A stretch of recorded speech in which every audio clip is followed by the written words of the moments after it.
జై శ్రీకృష్ణ జై శ్రీరామ్ ద్వితీయాధ్యాయం భగవద్గీత ద్వితీయాధ్యాయం అనగా రెండవ అధ్యాయం శ్రీమద్ భగవద్గీత రెండవ అధ్యాయంలో 1వ శ్లోకం తం తథా కృపయావిష్టమశ్రుపూర్ణకులేక్షణం విషీదంతమిదం వాక్యమువాచ మధుసూదనః.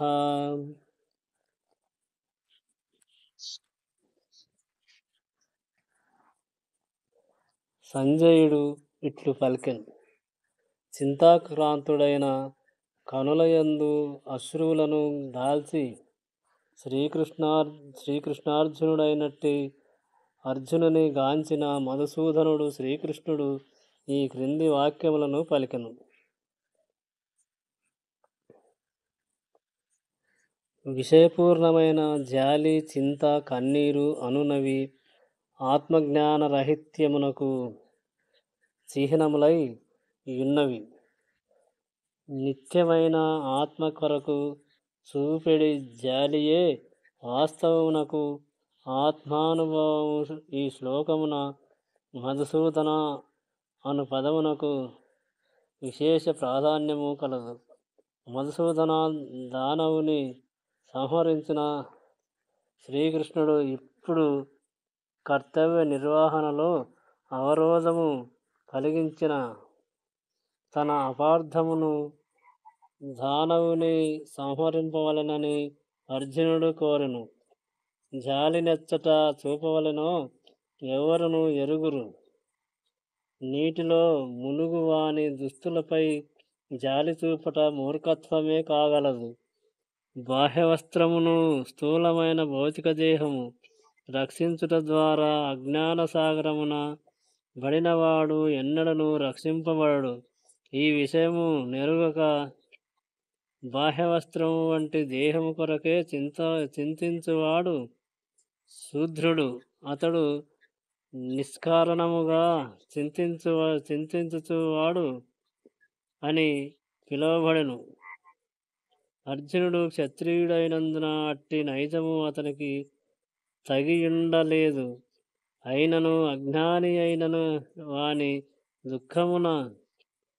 దుఃఖమును శ్రీకృష్ణ భగవానుడు శమింపజేయగలడు. ఆ ప్రయోజనార్థమే గీత అతనిచే గానము చేయబడినది. భౌతిక దేహము మరియు ఆత్మల విశ్లేషణాత్మక అధ్యయనము ద్వారా ఆత్మానుభవమును ఈ అధ్యాయము మనకు ఉపదేశించుచున్నది. పరమ ప్రామాణికుడైన శ్రీకృష్ణుడే దీనిని వివరించెను. ఫలితముల యొక్క ఎడ సంగత్వము లేకుండా కర్మనునరించుచు ఆత్మస్థైర్యమునందు స్థిరముగా నిలిచియున్న వానికే ఈ అనుభవము సాధ్యము కాగలదు. రెండవ అధ్యాయంలో 2వ శ్లోకం కుతస్త్వా కస్మలమీధం విషమే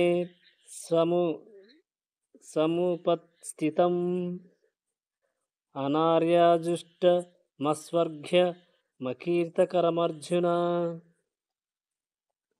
శ్రీకృష్ణ భగవానుడు పలికెను. ఓ అర్జున, నీకీ కల్మషము ఎచ్చటి నుండి ప్రాప్తించినది? జీవితపు విలువ నెరిగిన మనుజుడు ఇది అర్హము కానట్టిది. ఇది ఉన్నత లోకములను లభింపజేయదు, పైగా అపకీర్తిని కలిగించును. శ్రీకృష్ణుడన్నను మరియు పూర్ణ పురుషోత్తముడగు భగవానుడన్నుడను ఒక్కటియే. కనుకనే శ్రీకృష్ణుడు భగవద్గీత ఎందంతటను భగవానునిగా సంబోధించబడినాడు. పరతత్వమునందు చరమాంశము భగవానుడే. పరతత్వముననున్నది బ్రహ్మము.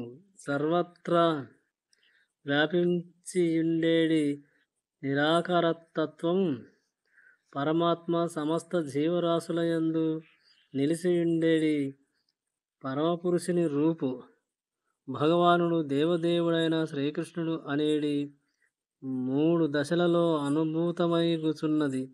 శ్రీమద్భాగవతము 1వ శ్లోకం, 2వ శ్లోకం, 11వ శ్లోకమునందు ఇట్టి పరతత్వ భావము ఈ క్రింది విధముగా వివరింపబడినది. వదంతి తత్తత్వ విదస్తతత్వం యత్ జ్ఞానమద్వయం బ్రహ్మేతి పరమాత్మేతి భగవానితి శబ్దభ్యతే. పరతత్వమనున్నది తత్వ విధులచే 3 దశలలో అనుభూతిమగుచున్నది. అవి అన్నియును విభిన్నములై ఉన్నవి. పరతత్వపు ఆ వివిధ దశలే బ్రహ్మము, పరమాత్ముడు, భగవానుడు అనుచు తెలుపబడుచుండును. ఈ 3 అంశములను సూర్యుని ఉపమానముతో చక్కగా వివరించవచ్చును. సూర్యుడు సైతము, సూర్యకాంతి, సూర్యబింబము, సూర్యమండలము అనేటి 3 అంశములను కలిగియున్నాడు. సూర్యకాంతిని మాత్రమే అధ్యయనము చేయువాడు ప్రాథమిక విద్యార్థి కాగా, సూర్యబింబమును అర్థము చేసుకునినవాడు ఉన్నత విద్యార్థి. కానీ సూర్యమండలమునందు ప్రవేశింపగలిగిన వాడు అత్యున్నతుడు. కేవలము సూర్యకాంతిని, దాని విశ్వ వ్యాపకతను మరియు నిరాకారమైనట్టి దాని తేజమును అధ్యయనము చేయుచు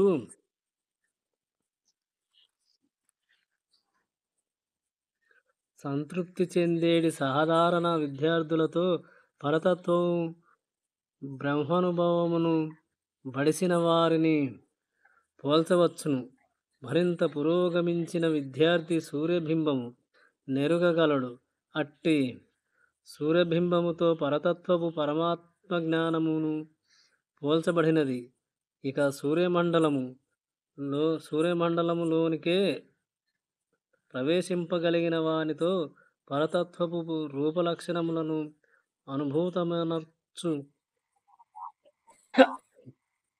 అనుభూతమనర్చుకొని వారిని పోల్చవచ్చును. అనగా పరతత్వాధ్యయనమునందు నియుక్తులైన సర్వులు ఒకే విషయమునకు సంబంధించిన వారైనను, భక్తుల పరతత్వపు భగవానుడనేడి లక్షణమును అనుభూతమనర్చుకొనిన ఆధ్యాత్మికవాదులు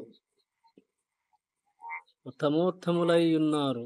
సూర్యకాంతి, సూర్యబింబము, సూర్యమండలమునందలి కర్మలు అభిన్నములైనను వానిని అధ్యయనము చేయి విద్యార్థులు మాత్రమే ఒకే తరగతికి చెందిన వారు కారు. భగవానుడు అను సంస్కృత పదము గొప్ప ప్రామాణికుడైన పరాశరమునిచే వ్యాసదేవుని తండ్రి చక్కగా వివరింపబడినది. సంపద, శక్తి, యశస్సు, సౌందర్యము, జ్ఞానము, వైరాగ్యములను సంపూర్ణముగా సమగ్ర స్థాయిలో కలిగియున్నవాడే భగవానుడని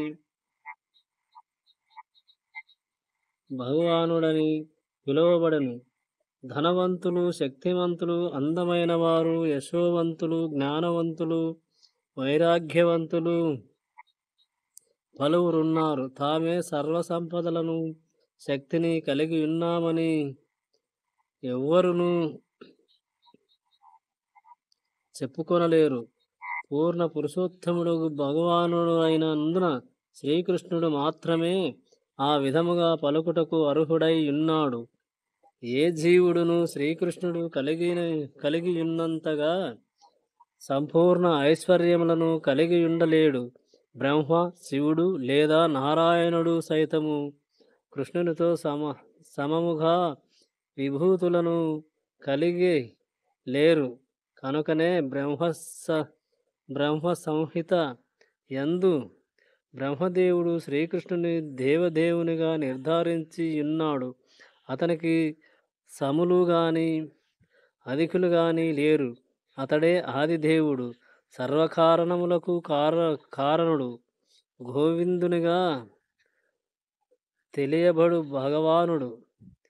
ఈశ్వరః పరమః కృష్ణః సచ్చిదానంద విగ్రహ అనాదిరాదిర్గోవింద సర్వకారణ కారణం.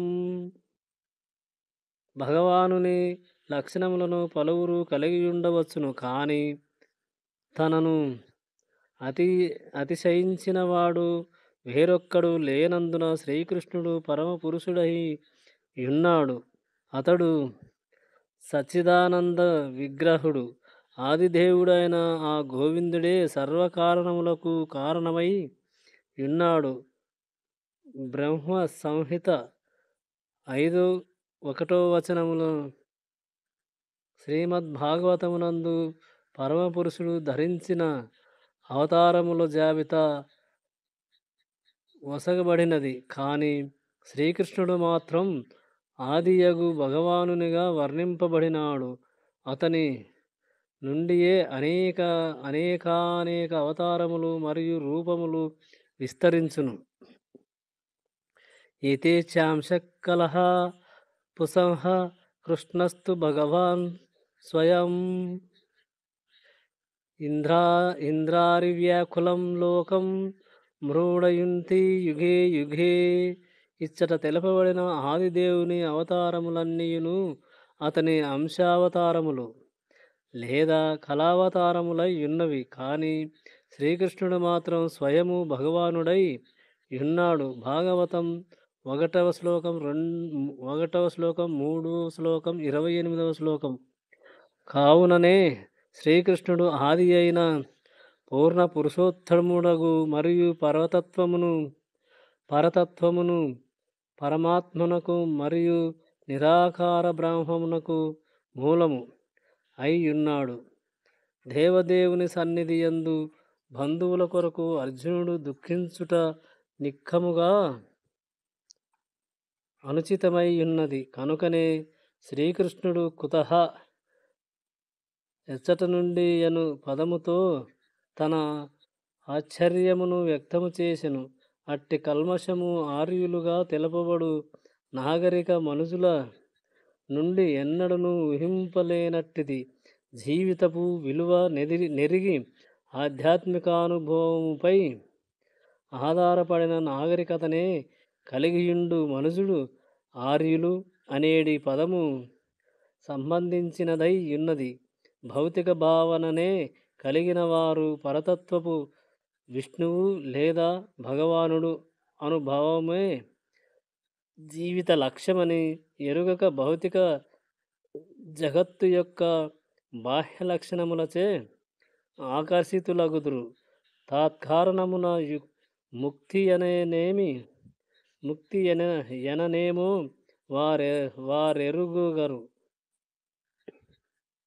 వారెరుగరు.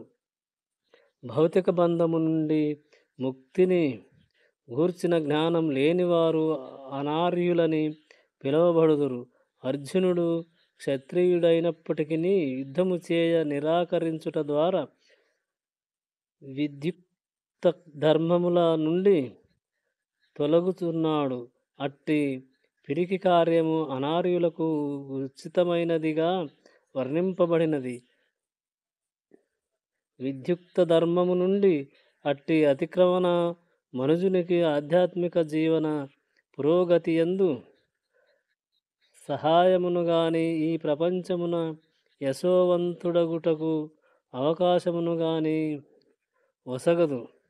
కనుకనే బంధువుల ఎడ అర్జునుని నామమాత్ర కరుణను శ్రీకృష్ణ భగవానుడు ఆమోదింపలేదు. శ్లోకం 3.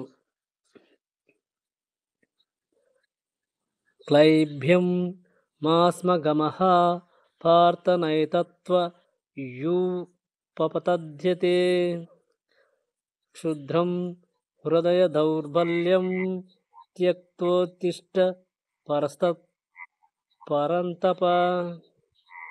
ఓ పృథాకుమారా, పతనకారక నపుంసకత్వమునకు లొంగకుము, ఇది నీకు తగదు. ఓ పరంతప, ఇట్టి హృదయ దుర్బలతను విడనాడి వెంటనే లెమ్ము. ఇచ్చట అర్జునుడు పృథ తనయునిగా సంబోధింపబడినాడు. పృథ శ్రీకృష్ణుని తండ్రి అయిన వసుదేవుని సోదరి. తాత్కారణమున అర్జునుడు శ్రీకృష్ణునితో రక్త సంబంధమును కలిగియున్నాడు. క్షత్రియుని తనయుడు యుద్ధము చేయ నిరాకరించినచో అతడు నామమాత్ర క్షత్రియుడు మాత్రమే. అలాగుననే బ్రహ్మణ తనయుడు పాప వర్ధనమును కలిగియున్నచో అతడు నామమాత్ర బ్రాహ్మణుడే. అట్టి క్షత్రియులు బ్రాహ్మణులు తమ తండ్రులకు తగిన పుత్రులు కాజాలరు. కనుకనే అర్జునుడు క్షత్రియుడైన తండ్రికి తగని సంతానము కారాదని శ్రీకృష్ణుడు కోరెను. అర్జునుడు శ్రీకృష్ణుడికి సన్నిహిత స్నేహితుడు. అంతేగాక శ్రీకృష్ణుడు ప్రత్యక్షముగా రథము నందుండి అతనికి నిర్దేశము కూర్చుచున్నాడు. ఇన్ని యోగ్యతలను కలిగినప్పటికీ అర్జునుడు యుద్ధమును త్యజించినచో అతడు అపకీర్తికర కార్యము చేయువాడే కాగలడు. అర్జునుని యందు గోచరించు అట్టి నైజము అతనికి తగినట్లు లేదని శ్రీకృష్ణుడు పలికినాడు. అత్యంత గౌరవనీయులైన భీష్ముడు మరియు బంధువుల ఎడ ఉదార స్వభావముతో తాను యుద్ధమును త్యజించునని అర్జునుడు వాదింపవచ్చును. కానీ అట్టి ఉదాహారత కేవలము హృదయాదుర్బలత మాత్రమేనని శ్రీకృష్ణుడు భావించెను. అట్టి మిథ్యా ఉదారతను ఏ ప్రామాణికుడును ఆమోదింపడు. కనుకనే అటువంటి ఉదార స్వభావమును లేదా నామమాత్ర అహింసను అర్జునుని వంటి వారు శ్రీకృష్ణుని ప్రత్యక్ష మార్గదర్శకత్వమున శీఘ్రమే త్యజింపవలసియున్నది. 4వ శ్లోకం. కథం భీష్మమహం సాంఖ్యే ద్రోణం చ మధుసూదన ఇషుభిః ప్రతియోత్సమి పూజార్హవరి మసూదన. అర్జునుడు పలికెను, ఓ శత్రుహంసరా, ఓ శత్రు సంహారా, ఓ మధుసూదన, పూజార్హులైన భీష్మద్రోణుల వంటి వారిని నేనెట్లు బాణములతో యుద్ధమునందు ఎదుర్కొనగలను? పితామహుడైన భీష్ముడు, ఆచార్యుడైన ద్రోణాచార్యుల వంటి గౌరవనీయులగు పెద్దలు సదా పూజింపదగిన వారు. అటువంటి వారు దాడి చేసినను వారి ఎడ ఎదురు దాడి చేయరాదు. పెద్దలతో వాగ్యుక్తమునకైనను దిగకుండుట సాధారణ కట్టుబాటు. కొన్ని మార్లు వారు కటువుగా వర్తించినను వారి ఎడ కటువుగా వర్తించరాదు. అట్టి ఎడ వారిని ఎదుర్కొనుట అర్జునునికి ఎట్లు సాధ్యము కాగలదు? కృష్ణుడు ఆ విధముగా ఎన్నడైనా తాతయైన ఉగ్రసేనుని గాని గురువైన సాందీపని మునిని గాని ఎదుర్కొనేనా? ఈ విధమైన కొన్ని వాదములను అర్జునుడు శ్రీకృష్ణునకు తెలియజేయుచున్నాడు. 5వ శ్లోకం. గురునహత్యేహి మహానుభావన్ శ్రేయో భోక్తం వైక్ష్య మహీహం లోకే హత్వార్థకామాంస్తు గురునిహైవ భూయిష్ఠిన్య భోగాన్ రుధిర ప్రసిద్ధిగాన్. గురువులైన మహాత్ముల జీవితములను ఫణముగా పెట్టి జీవించుట కన్నను భిక్షమెత్తి జీవించుట ఈ జగమున ఉత్తమమైనది. ప్రపంచిక లాభమును కోరుచున్నప్పటికీ వారందరూ పెద్దలే. వారిని వధించినచో మేము అనుభవించు సమస్తమును రక్త పంకిలమగును. గురువు హేమమైన కార్యమును చేయుచు తన విచక్షణను కోల్పోయినప్పుడు త్యజింపదగినవాడని శాస్త్ర నియమములు తెలుపుచున్నవి. దుర్యోధనుడు ఒసగిన ఆర్థిక సహాయము కారణముగా భీష్మ ద్రోణులిరువురును అతని పక్షమును వహించి